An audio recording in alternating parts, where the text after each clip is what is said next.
بسم اللہ الرحمن الرحیم۔ السلام علیکم۔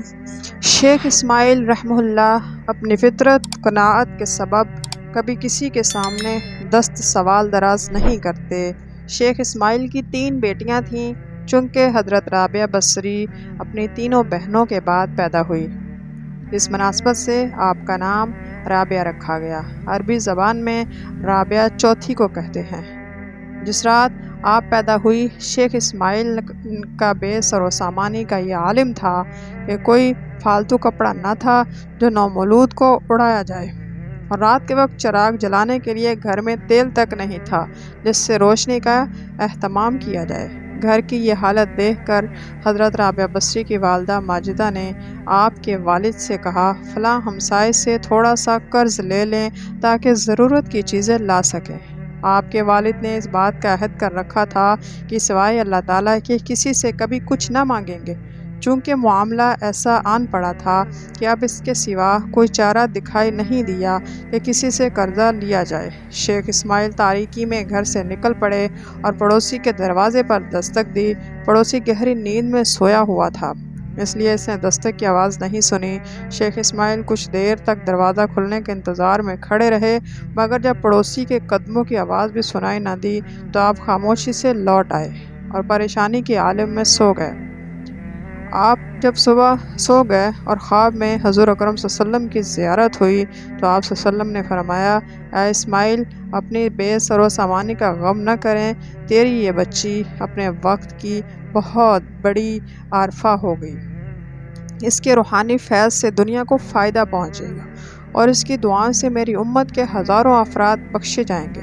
اس کے بعد حضور رسول صلی اللہ علیہ وسلم نے فرمایا، بصرہ کے حاکم کے پاس ایک کاغذ تحریر کر کے لے جاؤ، یہ یوم جو مجھ پر 100 مرتبہ درود بھیجتا ہے اور شب جمعہ 400 مرتبہ، لیکن آج جمعہ کی جو رات گزری ہے اس میں تو درود بھیجنا بھول گیا، لہٰذا بطور کفارہ حامل اعضاء کو 400 دینار ادا کرو۔ حاکم بصرہ سے جو دینار ملیں گے اس کو خرچ کر لینا۔ حضرت رابعہ بصری کے والد ماجد جب نیند سے بیدار ہوئے تو رات کو دیکھے خواب کے بارے میں سوچتے ہوئے آنکھوں میں خوشی کے آنسو آ گئے۔ آپ نے اپنا پورا خواب ایک کاغذ پر تحریر کیا اور حاکم بصرہ کے دربار میں دے دیا۔ دربان خط لے کر حاکم بصرہ کے پاس آیا اور شیخ اسماعیل کا لایا ہوا خط پیش کیا۔ حاکم بصرہ نے جب خط پڑھا تو اس کی خوشی کی انتہا نہ رہی۔ پوچھا، خط لے کر آنے والا معزز شخص کہاں ہے؟ دربان نے کہا، وہ باہر محل کے دروازے پر کھڑا ہے۔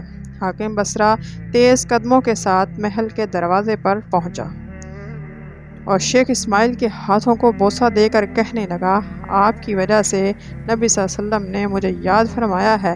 اس کے بعد حاکم بصرہ نے بڑی خوشی کے ساتھ 400 دینار شیخ اسماعیل کو پیش کیے اور اسی خوشی میں اس نے 10,000 دینار بطور شکرانہ غربا فقراء میں تقسیم کیے۔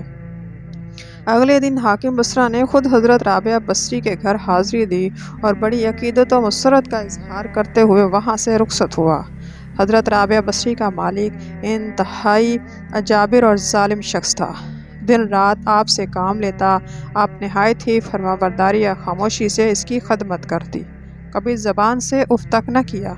بچپن کے دن تیزی سے گزرتے جا رہے تھے، اب آپ آہستہ آہستہ 12 برس کی ہو گئی۔ آپ کو جب بھی فرصت ملتی تو نماز میں مشغول ہو جاتی اور رو رو کر اپنے رب سے کہتی، اے خدا، میں یتیم مبتلا مصیبت ہوں، غلامی کی زنجیروں میں جکڑی ہوئی ہوں، ظلم و ستم سہ رہی ہوں، اس کے باوجود میرا پیش نظر تیری رضا ہے۔ ایک دن مالک نے آپ کو کسی کام کے لیے گھر سے باہر بھیجا۔ آپ چلی جا رہی تھی کہ راستے میں اپنے سامنے نامحرم کو دیکھ کر اس قدر زور سے گری کہ ہاتھ میں شدید چوٹ آ گئی۔ ہاتھ نے کام کرنا چھوڑ دیا۔ آپ رو پڑی اور بارگاہ الہی میں التجا کرنے لگی، الہی، میں تو پہلے ہی بے یار و مددگار تھی، اب ہاتھ میں بھی چوٹ کے باعث جواب دے دیا ہے، اس کے باوجود میں تیری رضا چاہتی ہوں۔ غیبی ندا آئی، اے رابعہ، غم نہ کر، کل تجھے وہ مقام و مرتبہ عطا ہوگا، تجھ پر ملائکہ بھی رشک کریں گے۔ رابعہ بصری نے یہ آواز سنی، بہت خوش ہوئی، اپنی ساری تکلیفیں بھول گئی۔ آپ بہت خوش گھر واپس آئیں اور اپنے حسب معمول میں کام میں لگ گئیں۔